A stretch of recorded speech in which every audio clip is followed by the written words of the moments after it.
வணக்கம். நான் உங்கள் அஸ்ட்ரோ ராஜேஸ்வரி பேசுகிறேன். இன்றைக்கி என்ன தலைப்புனா, சிவராஜ யோகம் எப்படி வேலை செய்யும் அப்படிங்கிற தலைப்பில் அதை பார்க்க போகிறோம்.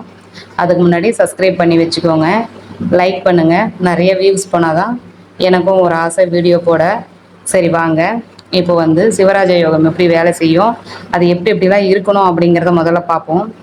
இப்போது சூரியன் உச்சமாக இருந்து குரு கூட இருக்கலாம். அதாவது மேசத்தில், கடகத்தில், சிம்மத்தில், அதே மாதிரி தனுசுல, மீனத்துல இருந்த முதல் தரமான சிவராஜ யோகம் வேலை செய்யும். அதாவது குரு ஆட்சியா இருந்து சூரியன் கூட இருந்தாலும், அதே மாதிரி சூரியன் உச்சமா குரு இருந்தாலும், குருவும் சூரியனும் நேர் 7ஆம் பார்வையை பார்த்து கொண்டாலும் சிவராஜ யோகம் வேலை செய்யும். அதாவது சூரியன் வந்து உச்சமா இருந்து துலாத்துல வந்து குரு இருந்தாலும் சிவராஜ யோகம். வக்ரத்தை கணக்கெடுக்க கூடாது. இது முதல் தரமான சிவராஜ யோகத்தை கொடுக்கக்கூடியது.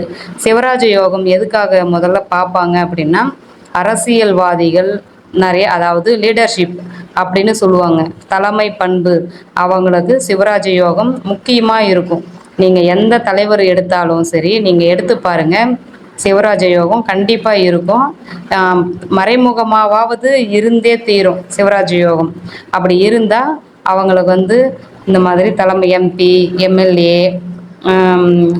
நிறைய உயர் பதவி, அதாவது ஒரு ஒரு போஸ்டிங்லேயே மேனேஜராக தான் இருப்பாங்க. அந்த மாதிரி தலைமை பொறுப்பில் இருப்பாங்க. அவங்க சொன்னால், பேர் சொன்னால் தெரிகிற அளவுக்கு கண்டிப்பாக இருப்பாங்க.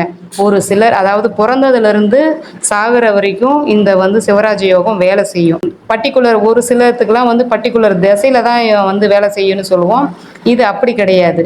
பிறந்ததுலேருந்து சாகிற வரைக்கும் இவங்க பேர் சொன்னால், இல்லை இந்த இடத்துங்கள்ல இருந்தால் முதல் தரம், அதில் லாஸ்ட் தரமாக இருந்தாலும் அந்த ஊருக்காவது இவங்க பேர் தெரியும். புரியுதுங்களா? இதுதான் சிவராஜ யோகம் அப்படின்னு நம்ம சொல்லறது. புரியுதுங்களா? இந்த சிவராஜ யோகம் நல்ல யோகங்க. இந்த மாதிரி இருந்தால் அரசியல்வாதிகள், லீடர்ஷிப் குவாலிட்டி எல்லாம் இருக்கும். வணக்கங்க. தேங்க்யூ.